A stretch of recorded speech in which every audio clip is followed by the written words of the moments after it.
So within this situation of Paul George getting suspended for 25 games for testing positive for a banned substance, there's a number of things playing out underneath the surface of that initial story. Charles Barkley and the other crew members of the Inside NBA show had kind of used this as a leverage tool to kind of war with the NBA, as they did make statements a week before about the lack of scheduling this season. Other media pundits had came out and stated that they felt like the league were slowly silencing their voices as some of their coverage doesn't promote the modern game in the best light. But again, this whole shit is multi-layered and it gets tricky. Charles Barkley and Shaquille O'Neal right here sort of debunks Paul George's whole initial statement, giving great details that only players would know of how hard it is to really fail these tests, even if you're taking outside medication that'll help with your mental illness. The NBA as well as the Players Union have an agreement where if guys do end up getting suspended, the league cannot make public statements regarding to the details of that suspension, but only the players can. So Paul George is making the mental illness claim really can't be debunked by the league in a public way. We got to pay attention to the timing of the suspension also. It came on a Saturday morning, right before a number of trades were about to go through in the same week of the trade deadline. This is currently the age of just being outraged for a day and forget about it tomorrow. So again, these are interesting times, and Charles Barkley and the NBA Inside crew right here pretty much debunks Paul George's initial statement while they're in a silent cold war with the NBA. You guys check it out, and every once in a while, I'll check in. It's unfortunate that this happened, but I just want to say that, they give us a booklet on what to do and what not to do. They give us a booklet. They also give you inside the booklet how long it takes to get rid of something. So, I don't want to elaborate what he was doing or what he was doing, but, stuff like this should not happen because they give you the booklet that said, don't take this, this, this, and this, the letter of the law. Do not take any of these things. And when you've been in the league this long, you know what it is. They test you 3 to 4 times a year. So, but this is definitely going to hurt them. But, listen, Edgecomb's been playing great. Maxi's starting to play a little bit better. Embiid is coming back. They still have a little bit of momentum. So somebody else have to step up. But when you're going into a postseason, you like to have a guy with experience like Paul George. No wonder the players always passing the drug test, especially for, some of that good dank. The league precisely gives them the information on how long it takes for that shit to get out their system. But right here, Charles Barkley doubles down and gives more inside information that only the players would know. That doesn't make, listen, like I say, as my girl Judge Judy said, if it doesn't make sense to me, it don't make sense because I like Paul George. But if the NBA and, DeMar DeRozan, who we love, and Kevin Love, they've been the two most outspoken advocates for mental health. But if you're taking some for mental health, even if it's on a list, you should get a hall pass. So this does not sound. Is that the rule, though? No. No, I don't know the rule, but that just doesn't make sense. Like, there's never a good reason taking performance-enhancing drugs, Shaq.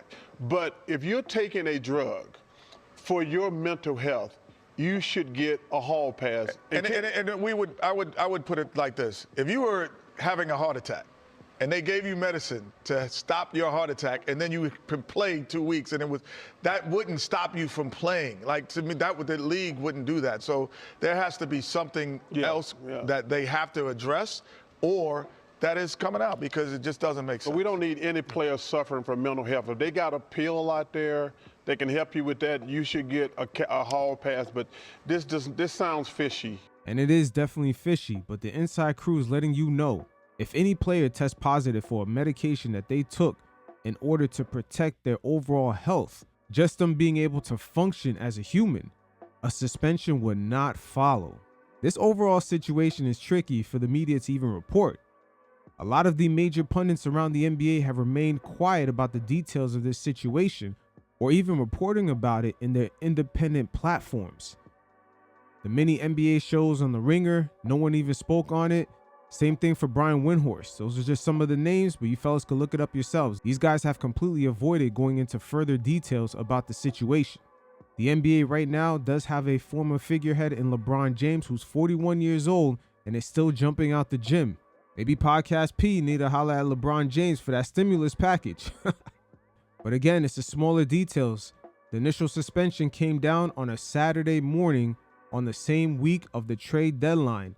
And literally 24 to 48 hours later, we've seen multiple trades happen. So it was easy for a lot of these media pundits to move off this story. Paul George does play for a relevant team right now in the NBA who has Joel Embiid in his prime, and they're trying to cash in on that.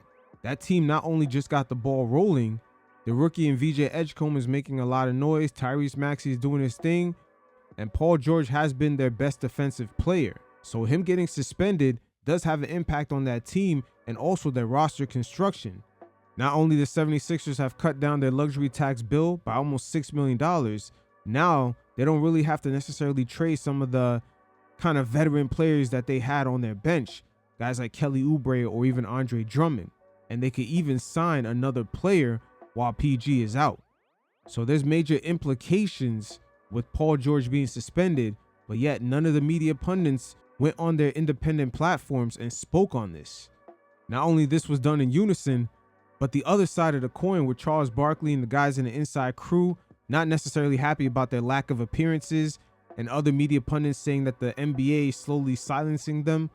Now them dropping this inside information is sort of that same Cold War that LeBron James is having with Jeannie Buss, but they're doing it through that podcast with Rich Paul, and Jeannie Buss countered back by just devaluing LeBron in that article, talking about they thought about trading him to the Clippers. They didn't want to re-sign him to an extension. These are the Cold War games that are playing out. The current day media landscape is something that the NBA is new to right now, trying to gain control of some of the narratives. But it's like almost playing a game of whack-a-mole. The Phoenix Suns forward Dillon Brooks appeared on a popular streamers platform, Neon, and not only he revealed that he thought Podcast P was really PEDP, but he also took shot at certain players, saying that when they start falling off, that's when they head to podcasting. Bro, you know what you should do? What? Podcast. Yeah. Why don't, when like, it's all said and done, I be getting on dudes that want to do the podcast during while they're playing. Like they're Paul George and they're all Draymond Green? terrible. You don't like Draymond's podcast? Oh, he talk too much to me. But I'm saying they're not good at Thank you, brother. because they're so focused on the What are your retirement plans after retirement? sit back and burn some ganja. Hey, Dillon Brooks been reading that pamphlet that Shaq was talking about. How long does that shit stay in my system? Oh, I'm good. Smoking that ooh-wee. You're a pothead. You a pothead. You definitely smoke before games. Nah, bro, hold on. Let me smell your weed. Who did? Oh yeah, that's the.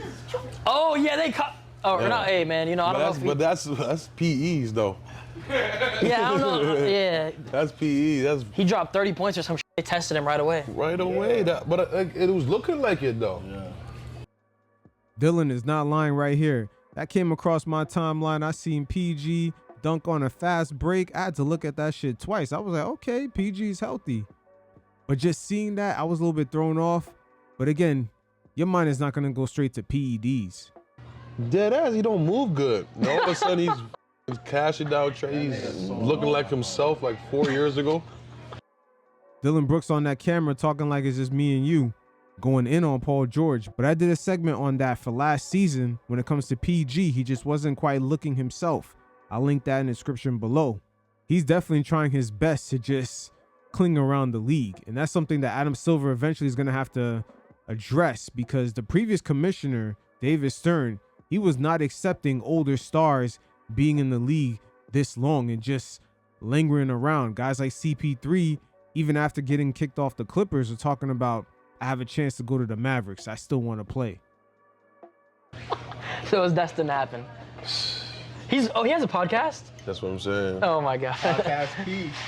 Podcast P. I guarantee he's gonna be on there explaining his story. Saying what happened. Paul George this season has not podcast at all. I'm always saying East Coast fans take their basketball very personal, especially when there's an appearance that players are putting in a lack of effort and energy.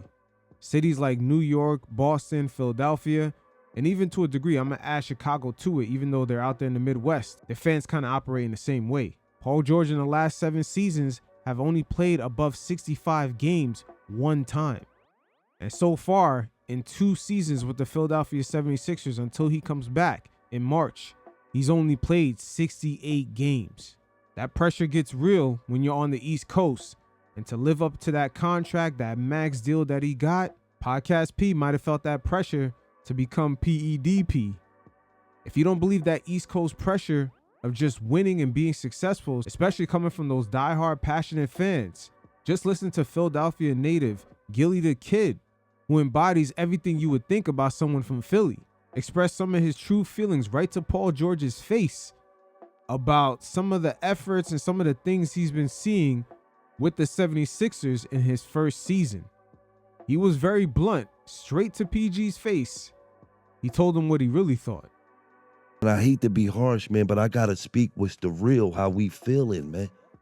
Bro, you played damn near just as many games as you didn't play, bro. And it's getting to the point now where it's like, man, fuck that shit, man. Rebuild all this shit, man. Cause we don't even know if our motherfucking best player gonna be available, man. Like, it ain't no doubt to me that Joel Embiid is the best fucking player on the planet. I say that all the fucking time.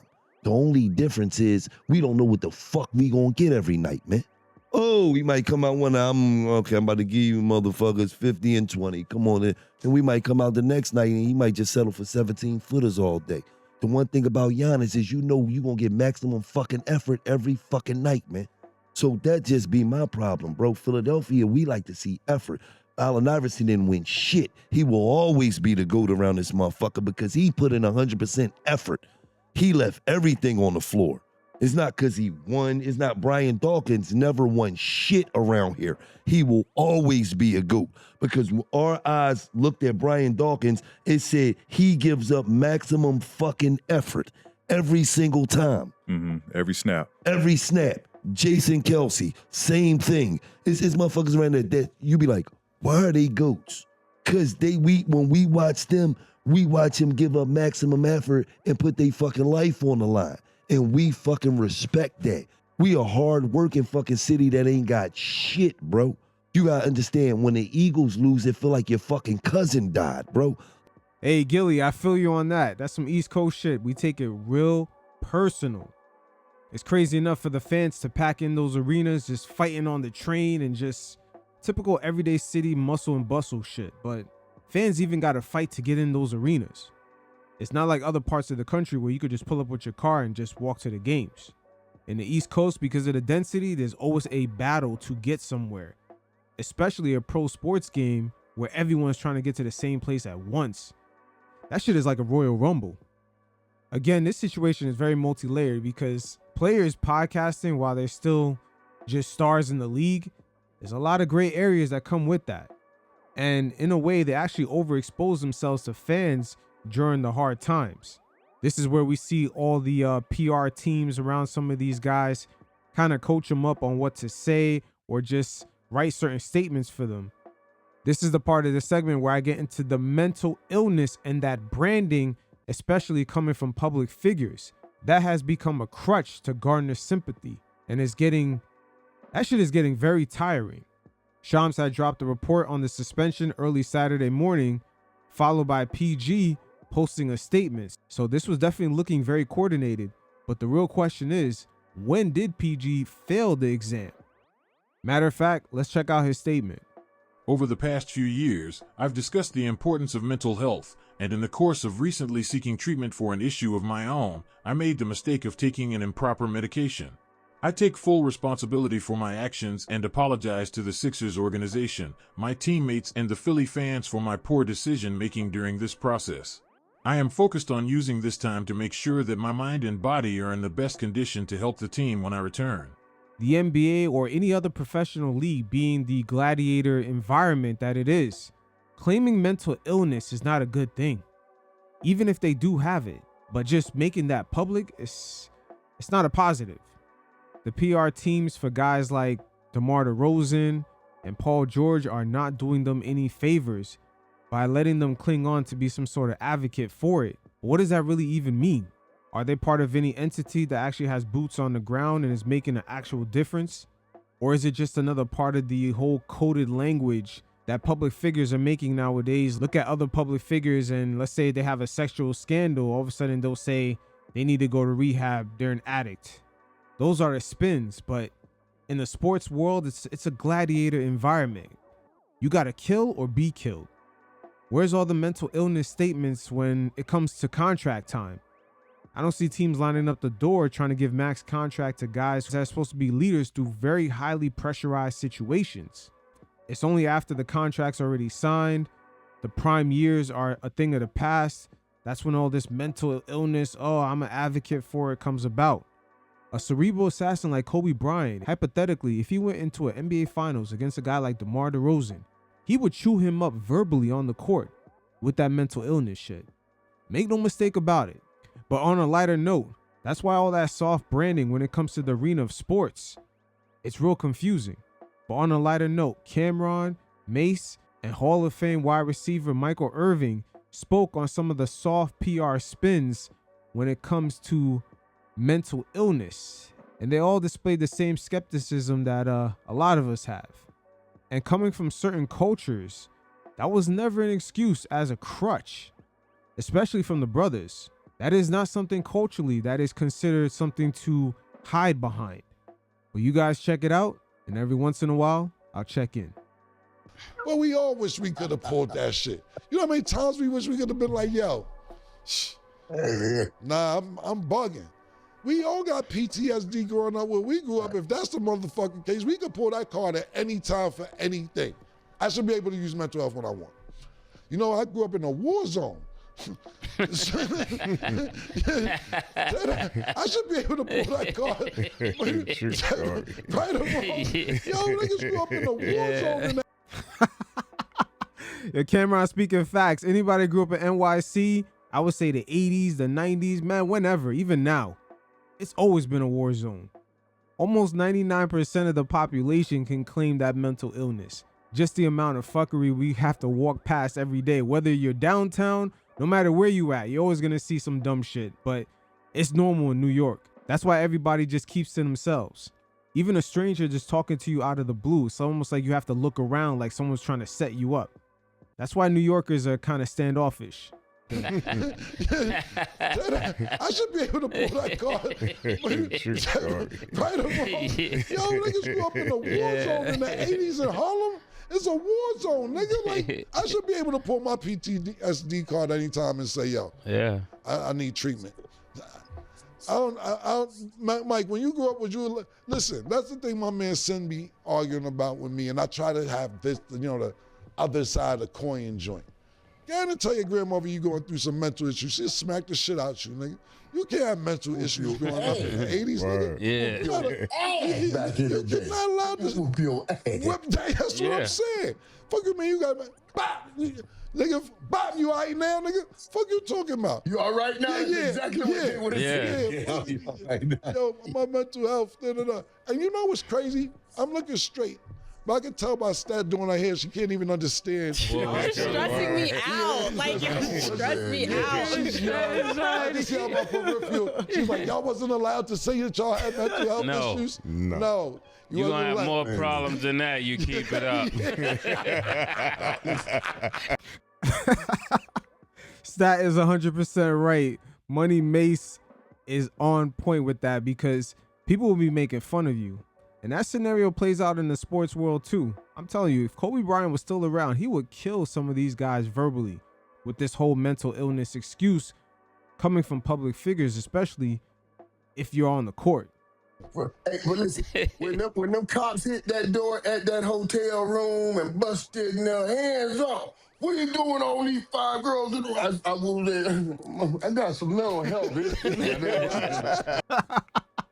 Yo, Michael Irving is hilarious. He also got a little bit more in that hotel room than just those girls. He got some of that white powder, some of that cotton candy. You going through something, Mike. You going through something. I wish I could have used that. Y'all gotta leave now because I'm working through some mental health issues. Y'all gotta leave. Put your guns away and get out. Put your guns away and get out and just ignore this huge pile of cocaine right here.